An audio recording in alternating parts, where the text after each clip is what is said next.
Bediüzzaman Hazretleri saf müminlerin o mevzudaki kanaatlerine dokunmamış iddiası. Ama Üstad o mevzuda eski o telakkiye de oradaki o esnek ifadesiyle temas ediyor.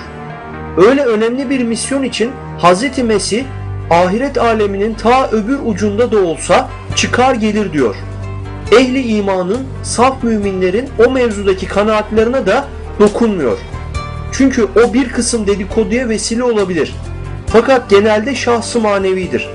İstifa edecek, saflaşacak, durulaşacak, herhalde bir yönüyle belki tevhide gelecek. Cevap: Risale-i Nur'da Hz. İsa Aleyhisselam'ın bizzat şahsının geleceği anlatılmıştır. Bediüzzaman Hazretleri saf müminlerin kanaatlerine dokunmak için değil, Hz. İsa Aleyhisselam'ın gelişi Kur'an'da ve hadislerde bildirildiği için Hz. İsa Aleyhisselam'ın şahsının geleceğini anlatmıştır. Üstadımız Hz. İsa Aleyhisselam'ın gelişini asla tevil etmemiş, bir ruh veya şahs-ı manevi olarak geleceğini asla söylememiş, açık ve net olarak Hz. İsa Aleyhisselam'ın şahsının nuzul edeceğini anlatmıştır. 1. Hz. İsa Aleyhisselam'ın şahsının bizzat gelmesi Allah'ın vaadidir. Dinsizlik cereyanına karşı ayrı ayrı iken mağlup olan İsevilik ve İslamiyet ittihat neticesinde dinsizlik cereyanına galebe edip dağıtacak istinadındayken alem-i semavatta cismi beşerisiyle bulunan şahsı İsa Aleyhisselam o dini hak cereyanının başına geçeceğini bir muhbir-i sadık Peygamberimiz sallallahu aleyhi ve sellem bir kadir-i külli şeyin her şeyin sahibi olan Allah'ın vaadine istinad ederek haber vermiştir. Madem haber vermiş haktır.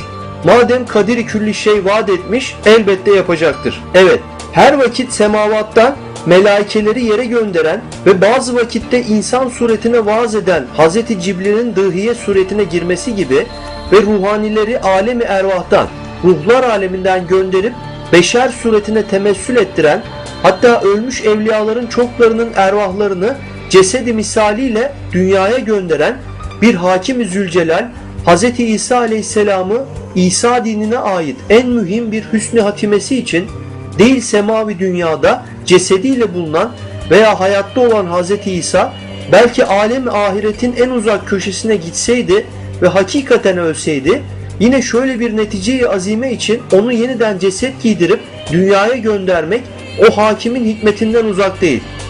Üstadımız bu sözünde ayrı ayrı iken dinsiz ideolojilere karşı mağlup durumda olan İseviler ve Müslümanlar birleşip Darwinist, materyalist, ateist ideolojiyi etkisiz hale getirmek üzere Hz. İsa Aleyhisselam'ın bizzat şahsının Müslüman İsevilerin başına geçeceğini söylemiştir.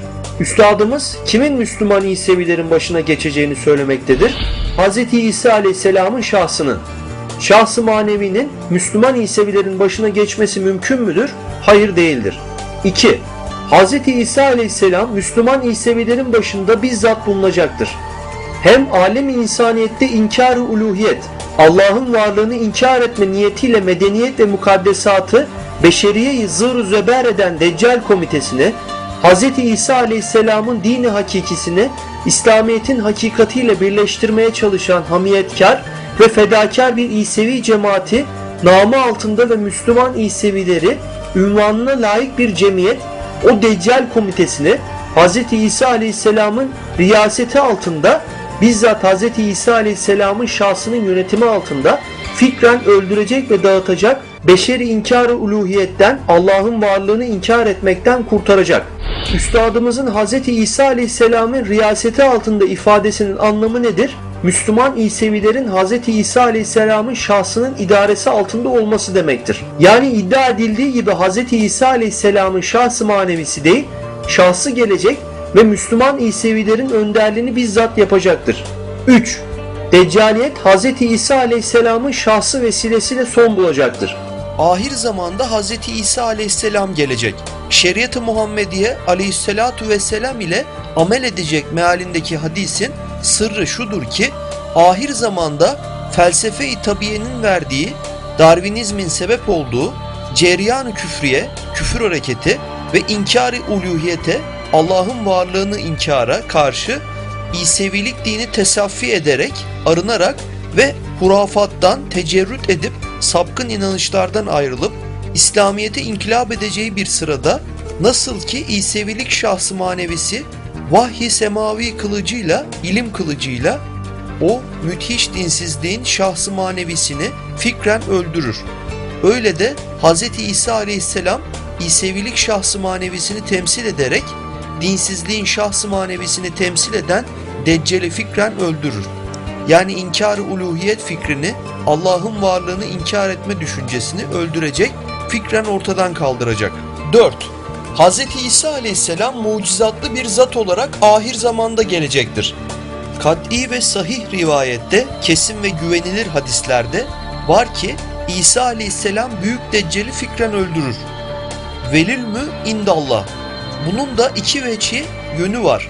Bir veçhi şudur ki sihir ve manyetizma ve ispiritizma, hipnotizma ve cinlerle bağlantılı şekilde olaylar gibi istidraci harikalarıyla, yalancı mucizeleriyle kendini muhafaza eden ve herkesi teshir eden o dehşetli Deccal'i fikren öldürebilecek, mesleğini değiştirecek, ancak harika ve mucizatlı, Allah'ın takdir ettiği mucizeleri gösteren ve umumun makbulü, herkesin kabul ettiği bir zat Hz. İsa Aleyhisselam'ın şahsı olabilir ki o zat en ziyade alakadar ve ekser insanların peygamberi olan Hz. İsa Aleyhisselam'dır.